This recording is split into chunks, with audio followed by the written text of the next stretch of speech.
Hello friends, स्वागत करते हैं एक बार फिर से हमारे यूट्यूब चैनल पे। पिछली वीडियो में हमने बताया था कि संख्या और संख्यांक क्या होता है, ठीक है।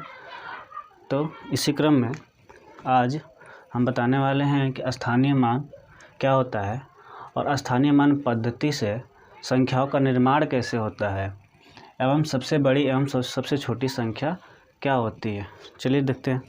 तो सबसे पहले स्थानीय मान देखते हैं। स्थानीय मान क्या होता है।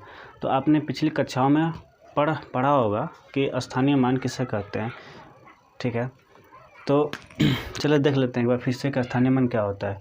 किसी संख्या में प्रत्येक स्थान के संगत अंक का मान अलग अलग होता है, इसे अंक का स्थानीय मान कहते हैं, ठीक है।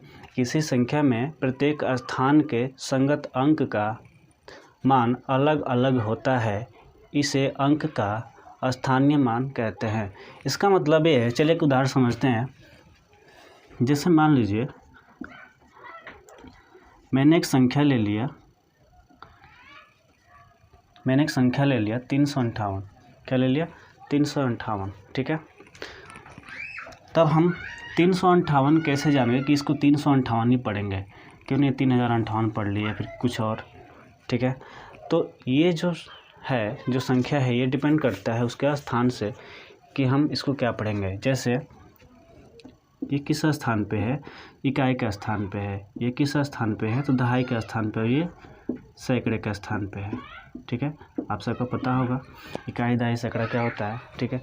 जब भी हम यहाँ पे स्थान के संगत अंक देखते हैं, यानी कि इकाई का संगत अंक कौन होगा, तो इकाई के लिए जो संगत अंक होगा वो 8 है, दहाई के लिए 5 है और सैकड़े के लिए 3 है, ठीक है। अगर यहाँ पे हम इन सभी अंकों का यानी तीनों अंकों का हम अलग अलग अगर स्थानीय मान देखें या लिखें, तो यहाँ पे जो 8 है, 8 का स्थानीय मान क्या हो जाएगा? तो यहाँ 8 इकाई के स्थान पे है, इसलिए यहाँ पे इकाई का मतलब क्या होता है? 1 होता है, इसलिए हम 1 लिखेंगे। तो 8 का स्थानीय मान क्या हो जाएगा? 8 हो जाएगा, ठीक है। उसी प्रकार अगर हम 5 का लेते हैं तो 5 किस स्थान पे है? तो दहाई का स्थान पे है। आप सबको पता होगा क्योंकि आपने पढ़ा होगा पिछली कक्षाओं में स्थानीय मान। तो 5 का अगर स्थानीय मान निकालते हैं तो यहाँ पे बेशक 50 होगा, 50 हो जाएगा।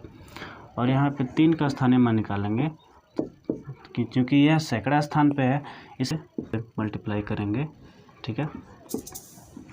तो यहाँ पे हो जाएगा 100। क्या हो जाएगा? 100, ठीक है। तो ये हो गया इन संख्याओं का, इन अंकों का जो अलग अलग अंक हैं 3, 5, 8, तीनों का अलग अलग मान हो जाता है। यहाँ पे इनका वैल्यू जो होता है वो चेंज हो जाता है, इसलिए हम कहते हैं कि संख्या में प्रत्येक स्थान के संगत अंक का मान जो होता है वो अलग अलग होता है, इसे अंक का स्थानीय मान कहते हैं, ठीक है। आगे होगा समझ में। चलिए एक दूसरा उदाहरण लेते हैं, ठीक है। चलिए यहाँ पे हम 6 ले लेते हैं, नहीं 4 ले लेते हैं, ठीक है।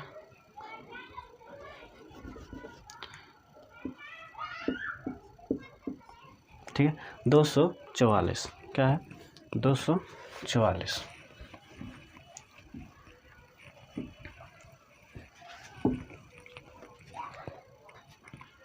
यहाँ पे हम देख रहे हैं कि दोनों ही स्थान पे क्या है? 4 है। क्या है? 4 है, ठीक है। लेकिन हम ये नहीं कह सकते हैं कि ये दोनों ही स्थान पे 4 का जो मान होगा वो 1 बराबर होगा, ऐसा बिल्कुल नहीं कह सकते, क्योंकि ये जो है स्थान है दोनों का अलग अलग है। जैसे एक 4 जो है वो इकाई के स्थान पे है और दूसरा जो 4 है वो दहाई के स्थान पे है, ठीक है।